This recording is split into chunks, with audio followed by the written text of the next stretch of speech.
أبدأ بالحمد مصليا على محمد خير نبي أرسلا. Je commence par la louange, en priant sur Mohammed, le meilleur prophète envoyé.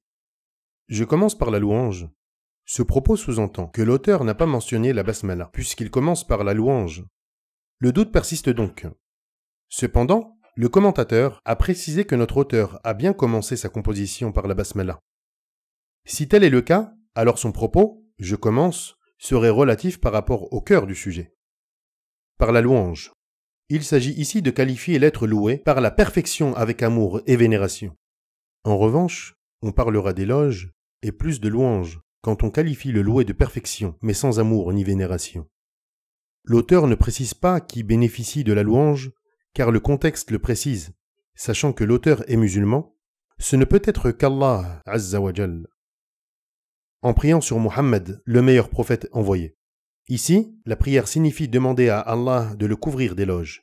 Quand la prière sur le prophète sallallahu alayhi wa sallam émane d'une personne, tel est son sens. Quand on dit qu'Allah prie sur le prophète sallallahu alayhi wa sallam, cela signifie qu'il mentionne son éloge auprès des anges élevés. C'est l'explication que nous a donnée Abu al-Aliya. Certains ont prétendu que la prière d'Allah signifiait la miséricorde, mais cet avis est faible, car Allah dit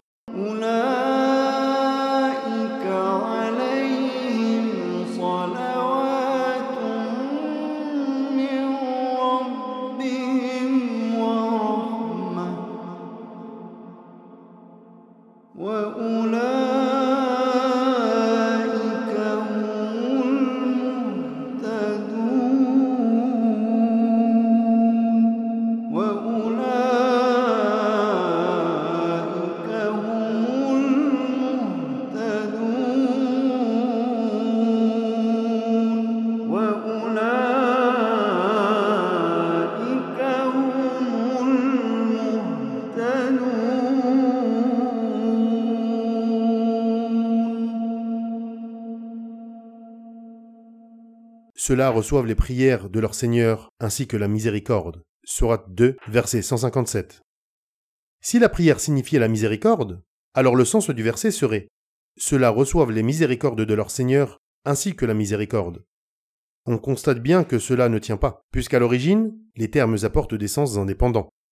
L'avis correct est donc l'explication donnée par Abu al-Aliya. Mohammed, le meilleur prophète envoyé.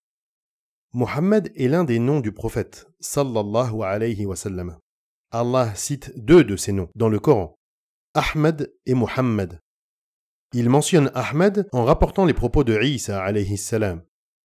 Ce dernier a nommé notre prophète sallallahu alayhi wa sallam par ce nom, soit parce que c'était le seul qui lui fut révélé, soit pour souligner sa supériorité. En effet, Ahmed suit le schème indiquant à l'origine une supériorité. Ainsi, Isa alayhi salam se serait adressé aux fils d'Israël en choisissant ce nom, pour leur enseigner la perfection du dernier prophète, sallallahu alayhi wa sallam.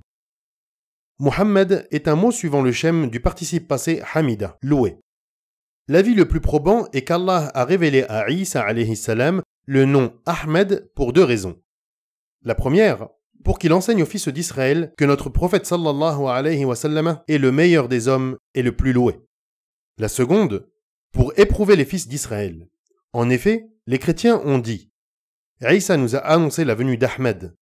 Or, celui qui a été envoyé aux Arabes est Mohammed. Ahmed et Mohammed sont deux personnes différentes. Ahmed n'est pas encore arrivé. Allah dit à propos d'eux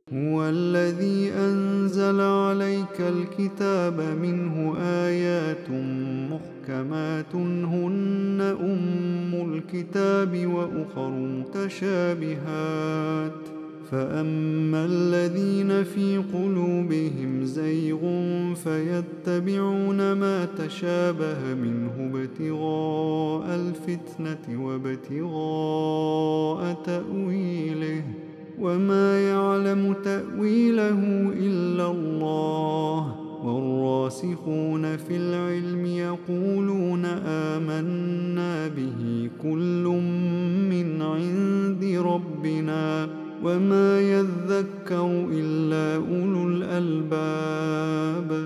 Les gens, donc, qui ont au cœur une inclinaison vers l'égarement, mettent l'accent sur les versets à équivoque. Sourate 3, verset 7. À cela nous répondons que votre déclaration selon laquelle Ahmed n'est pas arrivé est fausse, car Allah dit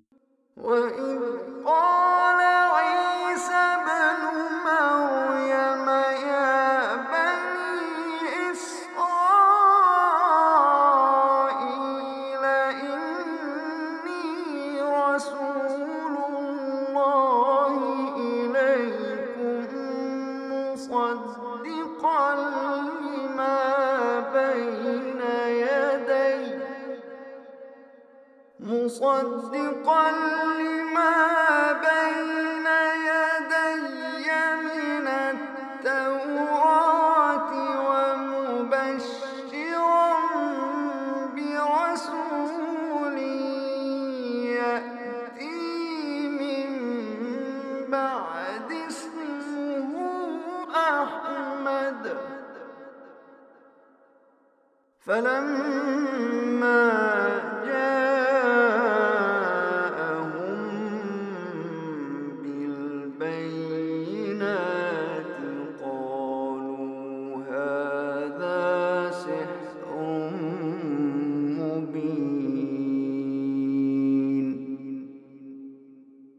Puis, quand celui-ci vint à ceux avec des preuves évidentes, ils dirent « C'est là une magie manifeste ». Sourate 61, verset 6. Allah emploie un verbe au passé, soulignant qu'Ahmed est déjà venu. Or, après Isa, seul Muhammad sallallahu alayhi wa sallam est venu. Entre Ahmed et Muhammad, il y a une différence dans la construction et le sens. Dans la construction, Muhammad est un mot suivant le schème du participe passif, et Ahmed suit le schème indiquant la supériorité. Sur le plan du sens, Muhammad est celui qui est loué par les gens. Ahmed est l'auteur du verbe, car il signifie qu'il est celui qui loue le plus Allah, et dans le même temps, il est celui qui mérite le plus d'être loué. C'est peut-être la raison pour laquelle Allah a inspiré à Isa alayhi salam de dire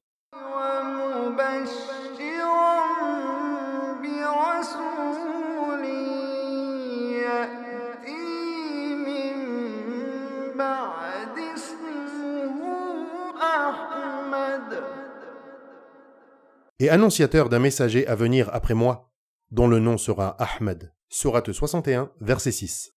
Ainsi, il a enseigné aux fils d'Israël qu'il est celui qui loue le plus Allah et qui mérite le plus d'être loué. Le meilleur prophète envoyé. Notre auteur joint ici la prophétie et le caractère de messager.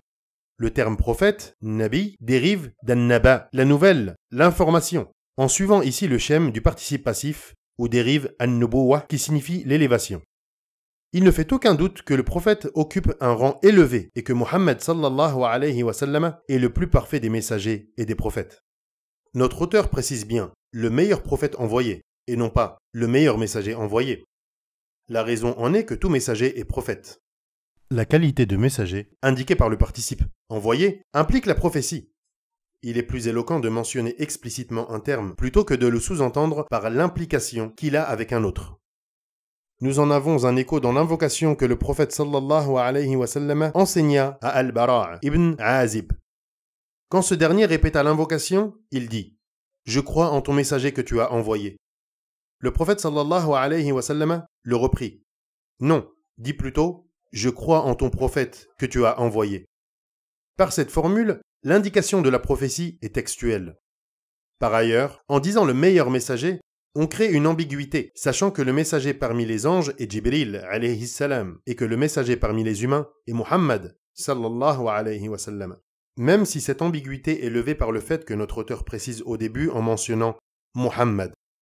La vidéo est maintenant terminée. Si son contenu vous a plu, je vous invite à vous abonner à ma chaîne et à activer la petite cloche des notifications pour que les nouveautés vous parviennent. Que la paix soit sur vous.